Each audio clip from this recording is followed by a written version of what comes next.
सुप्रभात।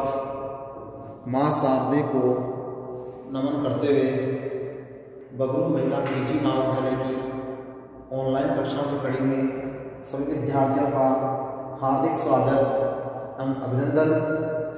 आज हम बीए और बीएड प्रथम वर्ष के विषय इतिहास के रूप में प्राचीन भारत का इतिहास, जो कि हमारा प्रथम प्रश्न पत्र है, उसके टॉपिक के रूप में आज हम लेंगे। जो हमारा प्रकरण है कुषाण वंश। कुषाण वंश का अध्ययन करेंगे, जो कि प्राचीन भारतीय इतिहास में विदेशी जातियों के रूप में भारत में आकर शासन करने वाली जातियों में उल्लेखनीय स्थान रखती है। तो आइए शुरुआत करते हैं कुषाण वंश को कि कुषाण वंश कब और कौन और किस रूप में भारत में आया। तो सबसे पहले प्रस्तावना देखते हैं। प्रस्तावना के रूप में कुषाण वंश के बारे में हमें इतिहासकारों के अनुसार ये जानकारी मिलती है कि मौर्य वंश के पतन के बाद, क्योंकि भारत का प्राचीन प्रमुख राजवंश जो रहा वो मौर्य वंश था। कौन सा वंश था? मौर्य वंश। और इस मौर्य वंश के पतन के बाद या इसके अंत होने के बाद धीरे धीरे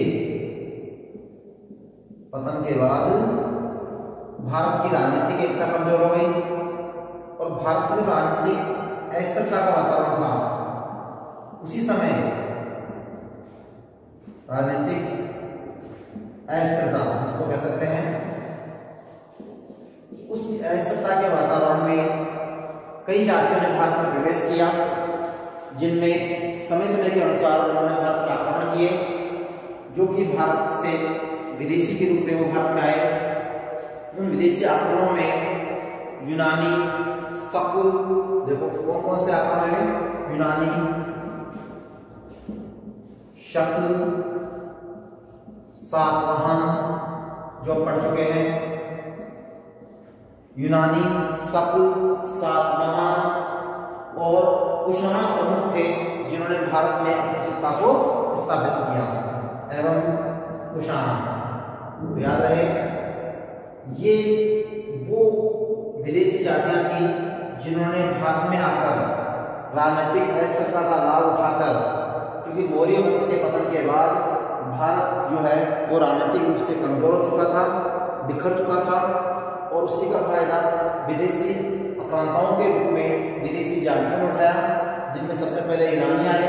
यूनानियों के बाद शक, सातवाहन और कुषाण आदि विदेशी जातियों ने भारत पर आक्रमण किए, और न केवल आक्रमण किए बल्कि यहाँ पर इन्होंने अपना विशाल साम्राज्य भी स्थापित किया, और उसी विशाल साम्राज्य को स्थापित करते हुए भारतीय राजनीति पर अपना गहरा प्रभाव डाला।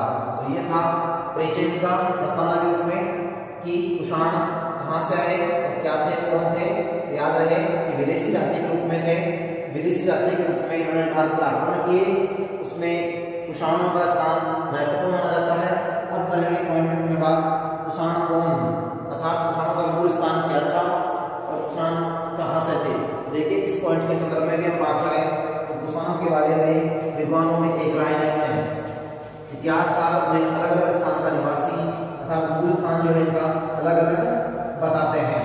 आइए देखते हैं कि कुषाणों का जो मूल स्थान था उसमें विद्वानों में मतभेद जो है वो किस रूप में है और कौन कौन कहाँ कहाँ का इंटरप्रेट करते हैं।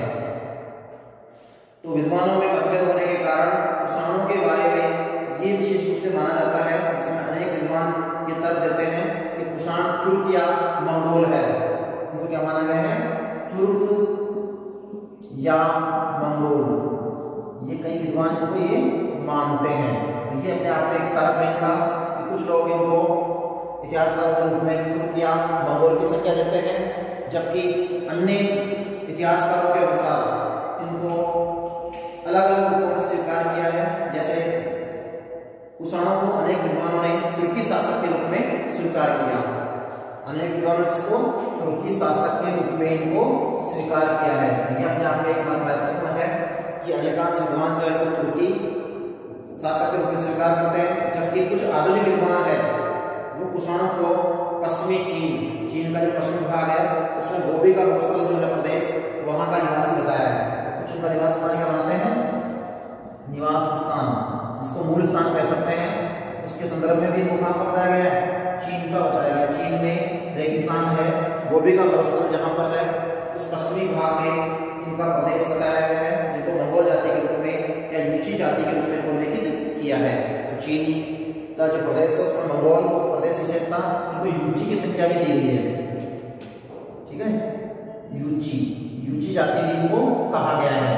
इनको कुषाणों का परिचय पढ़ रहे हैं। कुषाण कौन थे, इस संदर्भ में कुछ ने तुर्की शासक के रूप में उल्लेखित किया, जबकि आधुनिक इतिहासकारों ने, विद्वानों ने इन्हें मंगोल यूची जाति के रूप में इनका निवास स्थान चीन जो बताया, जो गोभी का मरुस्थल है उसके प्रदेश को उल्लेखित किया है।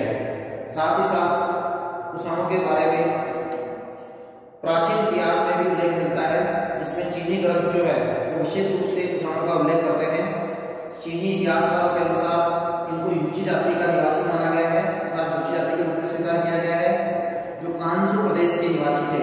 चीन में एक प्रदेश है कांसू प्रदेश। इस कांसू प्रदेश का इनको क्या माना गया है, निवासी माना गया। ये जगह है चीन में, एक स्थान है जहां का इनको निवासी माना गया है और यूची जाति के रूप में इनको संबोधित किया गया है। साथ ही साथ यहाँ पर ये जाति जो है भारत में कबीले के रूप में आई। धीरे धीरे इनका जब विकास हुआ तो ये वहां से निकलते हुए बैक्ट्रिया जो अफगानिस्तान के पास का क्षेत्र था, वहां से निकलते हुए आस्कन नदी के आसपास बस गए और शकों ने जब इनको जीत लिया, उसी के साथ यूची जाति शकों के बाद भारत में आने लगी और अंत में शकों की भारत में जब आक्रमण हुए उसमें ये उन्हें जा मिली और कुषाणों ने धीरे धीरे शकों के बाद भारत में अपना स्थान महत्वपूर्ण रूप से विदेशी जाति के रूप में जमा लिया। तो ये था इनका विस्तार, जिसके आधार पर इन्होंने यहाँ पर भारत में प्रवेश किया, जिनको अलग अलग नामों से भी पुकारा जाता है। कुषाणों का जो विशाल कबीला था, राज्य था, उसका नाम था कुजुल कुतुबुस के नाम से भी इनको जाना जाता है। कुषाण जाति को शक्तिशाली बनाकर साम्राज्य विस्तार करते हुए इन्होंने साम्राज्य को क्या किया, प्राप्त करने के लिए भारत में सिंधु तक अपना प्रसार किया और उसके बाद इन्होंने अपना विकास करने के लिए बैम कितकिस द्वितीय को शासक के रूप में स्वीकार किया, जो कुजुल द्वितीय का उत्तराधिकारी था।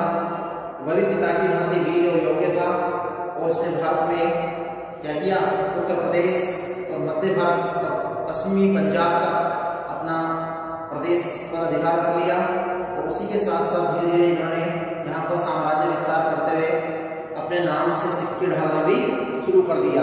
तो ये थे कुषाणों की पहचान के रूप में। कुषाणों में सबसे पहले जो आया वो कौन था, उसका नाम था कुजुल कुतुबुस, जिसने विशाल कुषाण साम्राज्य को स्थापित करने के लिए कुषाणों को शकों के बाद में भारत में स्थापित किया।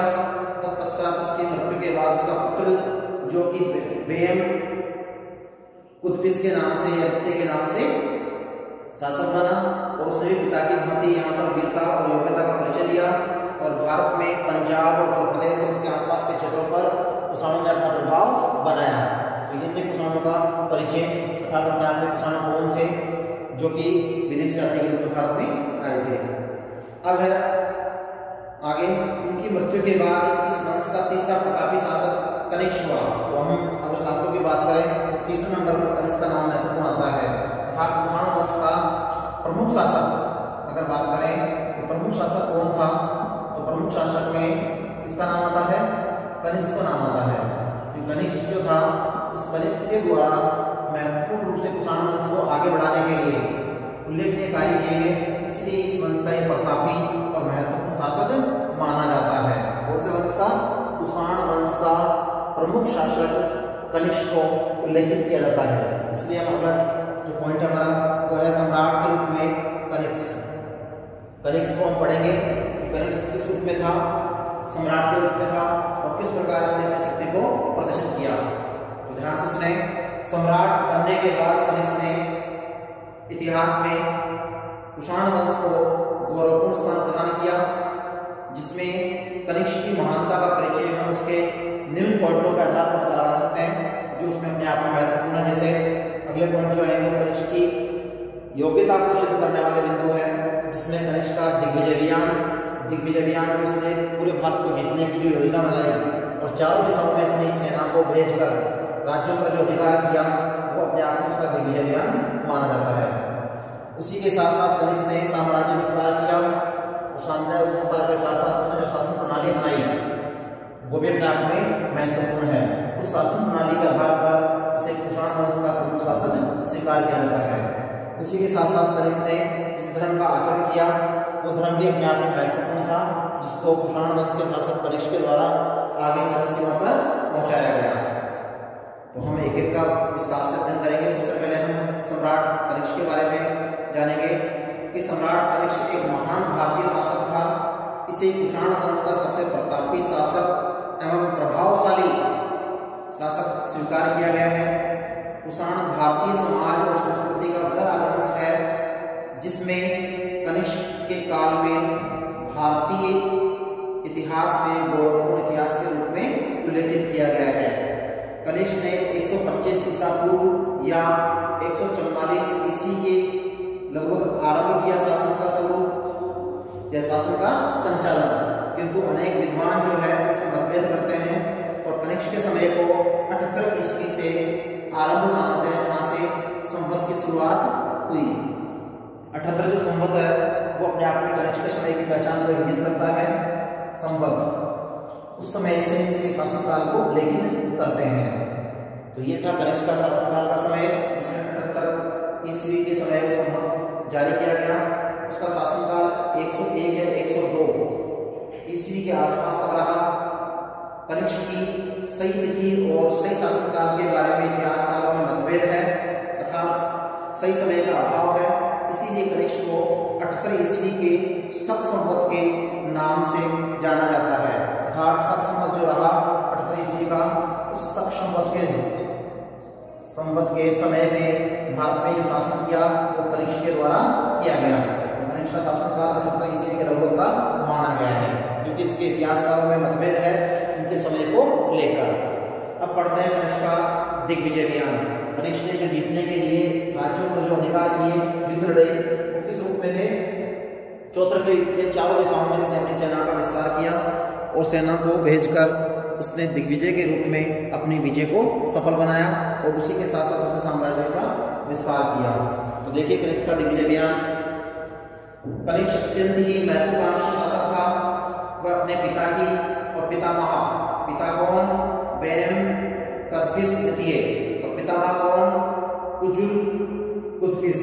मैंने जैसे नाम बताया भी आपको कि कनिष्क इस वंश का तीसरा शासक था, लेकिन वीर और प्रतापी शासकों में इसको पहला शासक गिना जाता है।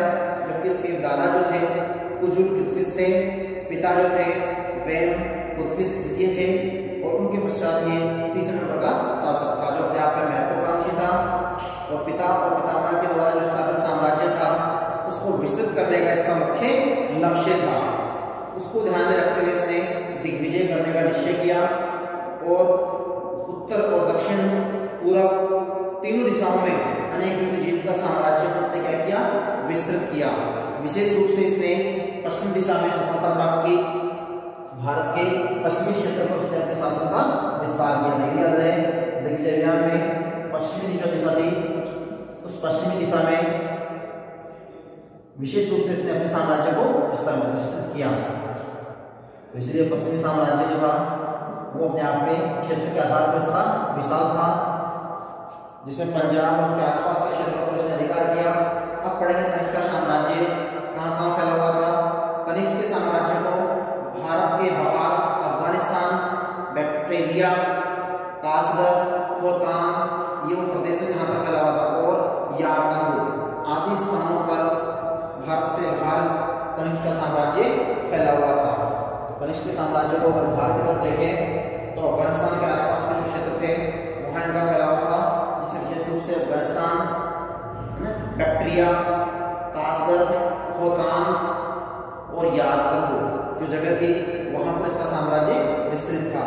उसी के साथ भारत की बात करें तो भारत में इसके साम्राज्य के अधीन जो प्रदेश थे उनमें विशेष रूप से उत्तर प्रदेश, पंजाब और सिंध का जो प्रदेश था वो विशेष रूप से इसके अधीन में था।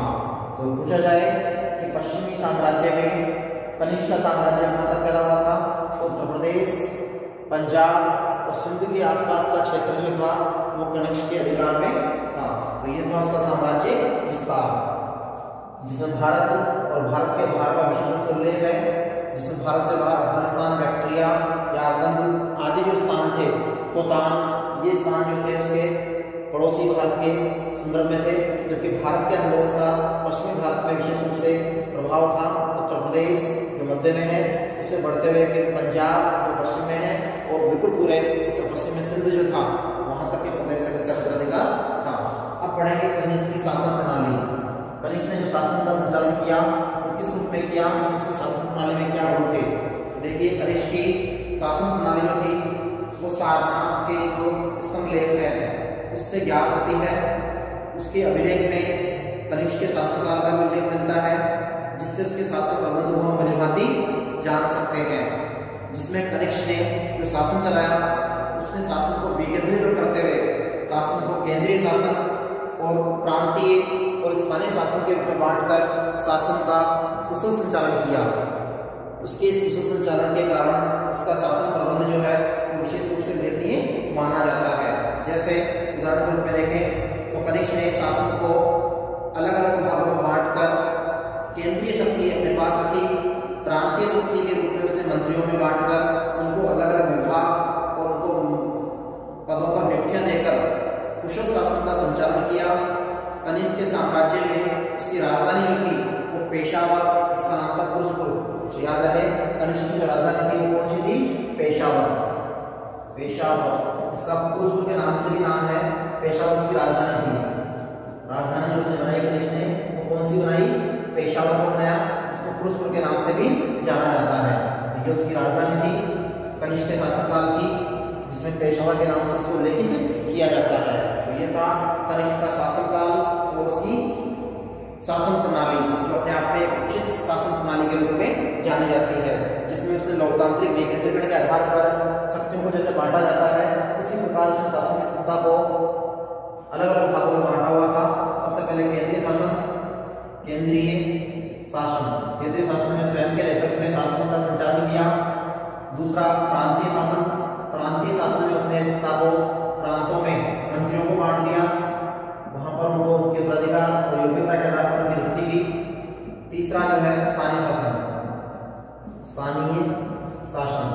इस प्रकार से शासन को विकेंद्रीकरण के आधार पर उन्होंने विभाजित करते हुए शासन का कुशल संचालन किया। और राजधानी क्या बनाई, पुरुषपुर जिसे पेशावर के नाम से जाना जाता है, वो उन्होंने राजधानी को बनाया। अब लास्ट पॉइंट है हमारा कनिष्क का धर्म। कनिष्क ने जिस धर्म का अनुसरण किया वो बहुत ज्यादा जो अपने आप में महत्वपूर्ण है कि कनिष्क के द्वारा जो धर्म का पालन किया गया उसमें कौन सा धर्म उन्होंने अनुसरण नहीं किया। तो कनिष्क ने शाक्य मुनि के धर्म को आश्रय प्रदान किया और उसी की मुद्राओं पर अर्थात अपनी मुद्राओं पर उसने इस धर्म को इंगित करते हुए बौद्ध धर्म को स्वीकार किया। ये था कनिष्क का महत्वपूर्ण धर्म, जिसमें बौद्ध धर्म की बात आती है। कौन धर्म की बात आती है, बौद्ध धर्म। याद रहे कनिष्क ने इस धर्म का आश्रय लिया, शाक्य मुनि का जो धर्म था तथा बौद्ध धर्म विशेष रूप से उल्लेखनीय है। कौन सा धर्म है, बौद्ध धर्म। बौद्ध धर्म को उन्होंने आश्रय ग्रहण किया। तो कनिष्क जो था बौद्ध धर्मावली था और उसके आधार पर उसने क्या कार्य किया, प्राचीन काल में भारत में बौद्ध धर्म को स्वीकार करते हुए उसने उसके विकास के लिए अनेक कार्य किए। कनिष्क ने अभिलेखों के आधार पर इस धर्म को प्रचारित किया। अभिलेखों से ज्ञात होता है कि कनिष्क ने न केवल बौद्ध धर्म को स्वीकारा अपितु उसने अपने साम्राज्य विस्तार में भी इस धर्म का सहारा लिया, जो समय का महत्वपूर्ण धर्म था। तो कनिष्क का जो धर्म था वो कौन सा था, बौद्ध धर्म। तो इस प्रकार से विदेशी जातियों में कुषाण वंश के लिए विशेष रूप से जो शासक रहा वो कनिष्क था। कनिष्क का अपने आप में प्रश्न आता है जिसमें ये पूछा जाता है कि कनिष्क कुषाण वंश का महत्वपूर्ण शासक था, क्यों और किस रूप में। तो उसकी उपलब्धियां, उसका मूल्यांकन जो है वो अपने आप में उसके कार्यों के आधार पर किया जाएगा, जिसमें उसके गुणों को, उसकी योग्यता को और उसके द्वारा किए गए अभियान जो है, जिसमें दिग्विजय अभियान जो था उसका वो महत्वपूर्ण रूप से उल्लेखनीय माना गया है। तो आज हम इतना ही करेंगे। नेक्स्ट अगली क्लास में हम गुप्त वंश को पढ़ेंगे, जो भारत का महत्वपूर्ण प्राचीन काल का स्वर्णिम काल का महत्वपूर्ण काल रहा है। ये बीच में एक टाइम था मौर्य वंश के बीच में और इसके बीच में गुप्त वंश के बीच में, जो विदेशी जातियों का और भारतीय स्थानीय जातियों का शासन भारत में रहा, जो कि क्षेत्रीय जाति के रूप में उन्होंने शासन किया, किंतु भारत पर अपना प्रभुत्व बनाने के लिए उन्होंने धीरे धीरे अपना क्षेत्राधिकार बढ़ाया, जिसमें 3-4 नाम विशेष है। इसमें यूनानी, शकुस, सातवाहन और कुषाणों का नाम विशेष रूप से उल्लेखनीय माना जाता है। तो आज के लिए इतना ही। नेक्स्ट अगली क्लास में हम इसको पढ़ेंगे, गुप्त काल का विस्तार पूर्वक अध्ययन करेंगे। धन्यवाद।